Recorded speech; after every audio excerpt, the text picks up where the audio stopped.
It's my pleasure and privilege to introduce you to the master of Aurora, and if you have your hands full, please give a cheer for Captain Paul Brown.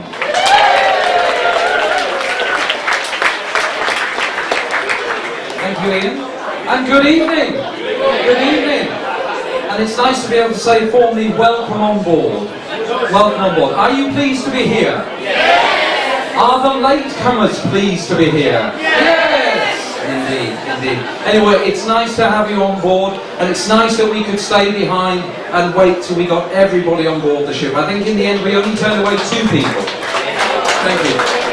And anyway, haven't we got off to a fantastic start?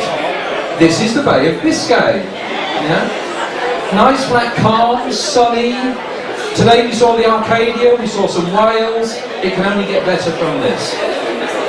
Anyway, we have a fantastic itinerary lined up ahead of you. Absolutely wonderful ports that we're going to visit. We've got Dubrovnik, Venice, Split, some really fantastic ports in the Mediterranean. Now, would any of you mind if the weather in the Mediterranean is hot and dry and sunny? Would you mind? Oh, okay, that's very kind of you, that's very kind. Well, that's handy actually, because the weather in Palma and going on into the Mediterranean for the next few days is fantastic sunshine, 30 degrees Celsius, 85 degrees in old money, and it's going to be fantastic weather, so that's great. But just one thing about going down into the Mediterranean, into these warm temperatures. I think the thing is, you haven't been told about this, but your clothing has become accustomed to being in the UK, with all that humidity and damp. You see, so what's going to happen is probably in about a week's time, when we get down into this hot, dry, sunny weather, you might find that your clothes start to shrink. Yes, in about a week's time. The trousers, the blouse, the skirt, it just starts to grip and catch at the sides. Anyway, don't worry about it, because about a month after you get off the ship, things should return to normal. Your clothes will fit you absolutely no problem at all at the end. Anyway, talking about the food, finally, ladies and gentlemen, tonight is the captain's welcome on board dinner. I've had a hell of a day cooking it for you, so I hope you're going to enjoy it. Thank you and good evening.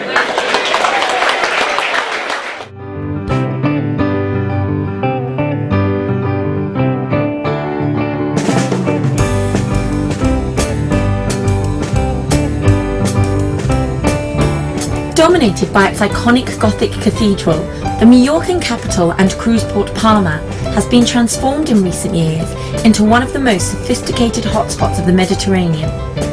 Fine shops rub shoulders with authentic Balearic restaurants and tapas bars in this easy-to-navigate city.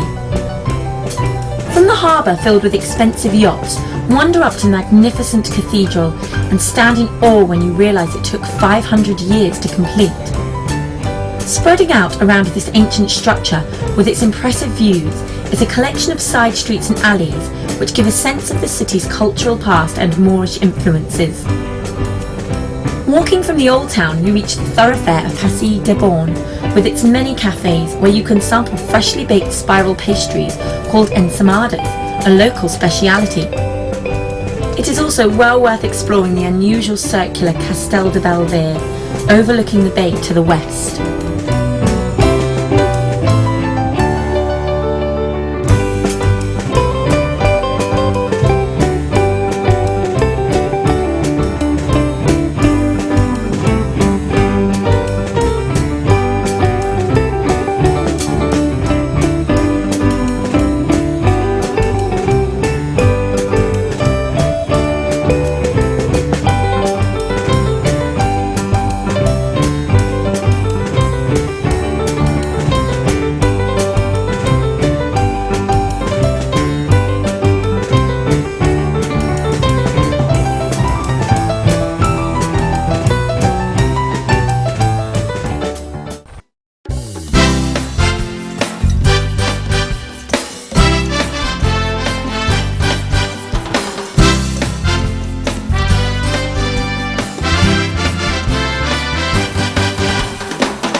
honey come back. Sometime I'm on a rat back jack. Sometime I get a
As a setting for a love story, remember Captain Corelli's mandolin?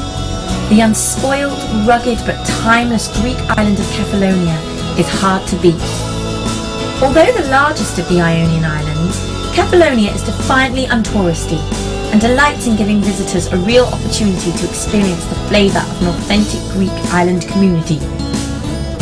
Just 30,000 live on the island, mainly in the coastal towns and resorts, with the rest living much as they have done for centuries in the mountain villages. Pause for a drink in one of the pretty harbourfront tavernas in the cruise port town of Sami before exploring. There are sandy beaches near the west coast town of Argostoli, along with a couple of interesting caves. At Melisani, near Agia Ekthymia, the sun shining down through a hole in the cave's roof creates a spectacular lighting effect on the water.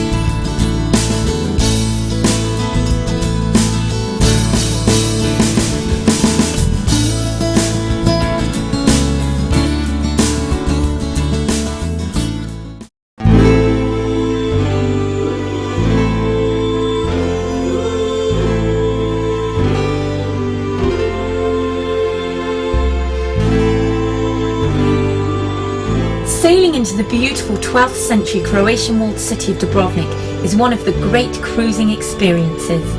The spectacular old town, with its pretty harbour, towering ramparts, creamy stone pavements and red-roofed buildings, is crammed with architectural wonders, like Onofrio's fountain, constructed in the 1430s, and the 14th century Franciscan monastery, home to a wonderful statue of the Pieta carved in 1498, and the world's oldest pharmacy, established in 1391. Visit too the magnificently Gothic Sponza Palace and the 18th century Baroque Church of St Blaise, Dubrovnik's patron saint. And when you have had your fill of sightseeing, you'll find pretty restaurants and cafes tucked away in Dubrovnik's narrow side streets, worth exploring as they also contain offbeat shops and art galleries. Lacework, oil paintings and ceramics are good buys, but take plenty of cash with you, as some shops do not accept credit cards.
This World Heritage City is just about the perfect cruise call because everything you want to see is so easily accessible, whether the ship docks just down from St Mark's Square or further up the Grand Canal at the main Venice Cruise Terminal complex. Cars are banned from the maze of narrow cobbled streets and 500 historic bridges within the city centre, so there are just the two choices for getting around: the Vaporetto water bus network or just plain walking. A gondola ride is really for fun and romance rather than transportation. Start walking from St Mark's Square with its ancient basilica, lavish Doge Palace and imposing bell tower. Then follow signs for the shot-lined Rialto Bridge and the Bridge of Sighs. But wherever you walk, there are intriguing arty shops, museums and galleries, plus some tasty cafes and restaurants along the way.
Nestling on the sparkling Dalmatian coast, the medieval Croatian port of Split faces the myriad magical islands of the Kornati archipelago, which include Brac, Hvar and Vis. Face the other way across Split's waterfront and you will see Diocletian's Palace, one of the best preserved Roman palaces in Europe and a UNESCO World Heritage Site. The pedestrianised centre of Split is easy to walk around. Wander around its huddle of alleys and piazzas, and then, for a great view, climb the exposed steps to the top of the 200-foot-high cathedral bell tower. Sip a drink at one of the many cafes along the seafront river, or pop into a Canova wine cellar to sample the excellent locally produced reds and whites. Culinary specialities include smoke and wind dried ham, stewed beef with noodles, and delicious lamb dishes. Just 3 miles from Split are the ruins of ancient Salona, once capital of the Roman province of Dalmatia.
That classic holiday combination of endless sun, sea and sand make Corfu one of the most popular as well as one of the largest Greek islands. But it offers a lot more besides. Head inland through heavily scented pine woods and you will find tiny villages like Sakraki, where only Greek is spoken and time appears to have stood still. And the capital, Corfu town, is Greece's largest living medieval town, home to cobblestone streets and alleyways, historic buildings, statues and fountains. The standout is the Venetian-built old fortress, now a UNESCO World Heritage Site. It's time to pause for a drink or lunch at one of the cafes along the French-style Liston Arcade and Esplanade. For the best beaches, head for Paleocat Stritza, Glyfada, or, if it is history you want, head for Gastori to visit the lavish 19th century Achilleon Palace.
Britons love cruising to home from home Mediterranean cruise port Gibraltar, and not just because it has some excellent pubs and tax-free shops.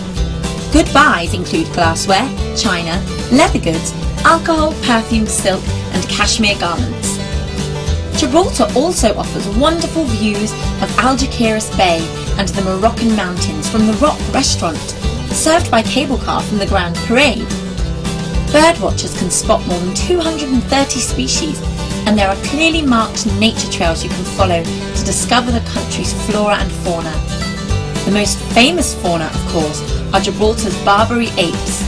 Get off the cable car at the halfway station to see these, then proceed to the top and hire an audio tape charting the rock's fascinating history. Alternatively, spend a day at the beach. Catalan Bay is the prettiest, with its colourful fishing boats and excellent seafood restaurants.